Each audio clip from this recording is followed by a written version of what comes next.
เศร้าพี่น้องบรรยากาศยามเศร้าก่อนมันพี่น้องเอ้ยกับทักทายสบายดีหมู่เพื่อนกันเบิดสุขูสุคนมันมาพบพ่อกับซ่องบ่าวซ้อน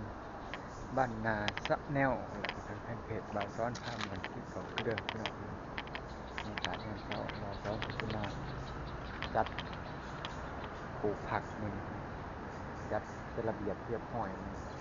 มันบ่าวซ้อนว่าสิลงดินนะพี่น้องเพราะว่ามัน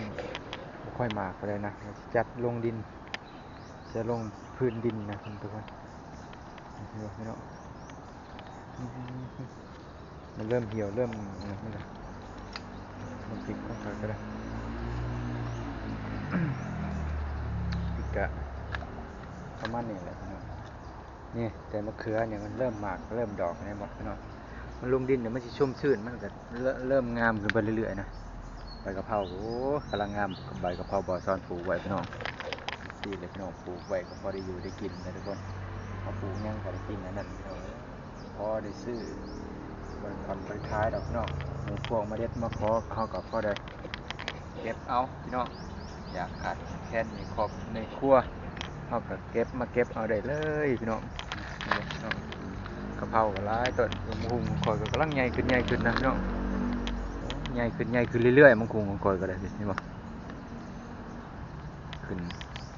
จะเป็นมังคุดผูจะเป็นมังคุดแม่เด้ออันนี้ทางบ่อซอนกับมังคุดกันได้ปลูกไว้2-3 ต้นนี่ครับกระถางนี่กำลังงามขึ้นเรื่อยๆเลยก็ได้ทุกคน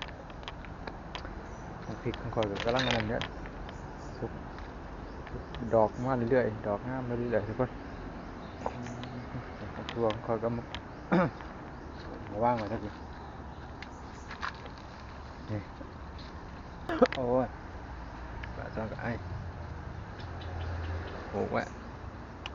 พอได้กินอยู่เลยได้ตำทางมันพี่น้องดอกมันกำลังขึ้นงามมาเรื่อยๆปลาซ่อนก็ได้แขวง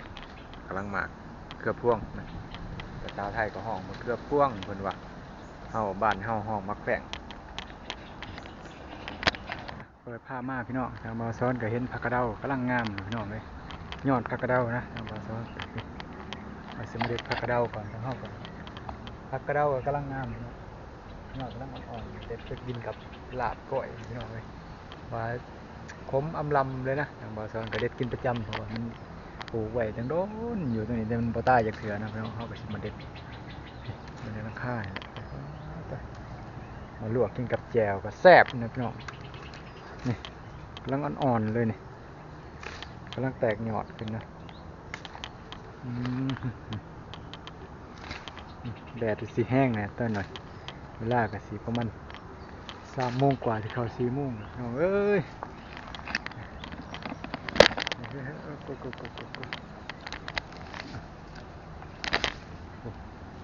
ล้างเอาชั่วอยู่นะเดี๋ยวพี่น้องแดดแห้งนะใส่กล่องเอาโปะถ่ายไม่ได้ใส่กล่องโทรศัพท์พี่น้องมาเด็ดผักกระเดาดำบาซ้อนเด้อพี่น้องนี่ลวกกินกับลาบก้อยลาบยังกระแซบพี่น้องเลยนี่ยังอยู่ถึงชุกเติบนะ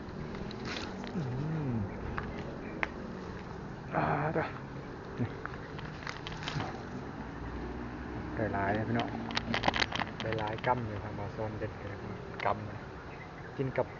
ก้อยกระแซบเขาลวกซีมคมกินกับแจ่วยังกระแซบพี่น้องยังอยู่ด้วยนี่พี่น้องมาหาเลาะเบิ่งแถวนี่พี่น้องไปเลยทางบ่อซ่อนก็ไปดนแล้วแถวนี้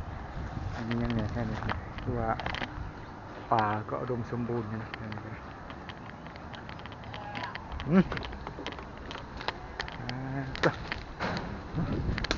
พึ่งมีใช้พึ่งนี่ไปที่ไหนล่ะพึ่งฮะแต่เก่ามันมีพึ่งนะพี่น้องมันไปแล้วพึ่งนี่ไปแล้วเพราะว่าเขาเจ้าเอาหังมาเนี่ยนะเป็นป่าอย่างนี้พี่น้องเลยเป็นป่าตกเป็นน้องปลาต้นมะขามโอ้มะขามเฮ้ย มะขามหมากมะขามอ่อนโอ้ยก้อยแจ่วเดี๋ยวจักมื้อก่อนบ่ซอนสิมาเด็ดนะเนาะเดี๋ยวจักมื้อก่อนสิมาเด็ดทั้งต้นมะขามโอ้